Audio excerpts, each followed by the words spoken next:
Formal informal যে এক্সপ্রেশনকে আলাদা করতে বলছি, যে চার্টটা আছে সেই চার্টটা কমপ্লিট করব। চলুন শুরু করা যাক।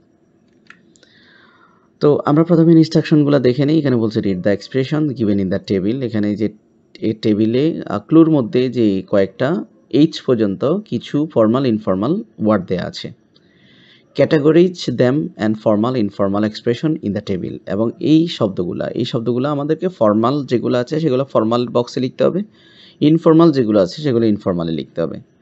তো আমরা একটু দেখি যে কোনটা কোথায় হয়। যেমন এখানে বলছে যে ফর্মাল এক্সপ্রেশন হচ্ছে এ, সি, ই, জি এবং এইচ। তার মানে কোনটা?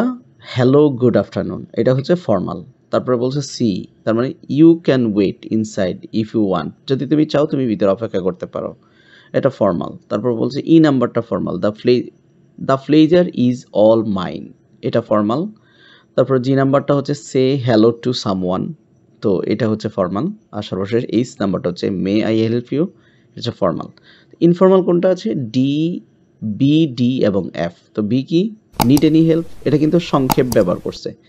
তো শর্ট আর কোনো সেন্টেন্স ব্যবহার করলে এটা ইনফর্মাল। তারপরে ডি নাম্বার এখানে বলছে হাই, হাই শব্দটা ইনফর্মাল।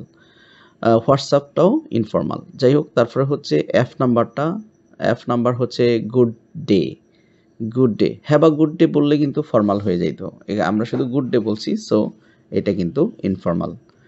তো আমরা এইভাবেও নিতে পারি এটা ফর্মাল ইনফর্মাল। তো পরবর্তী ভিডিও 1.6.1.7 দেখার আমন্ত্রণ জানিয়ে আজকের মতো এখানে শেষ করছি। আল্লাহ হাফেজ।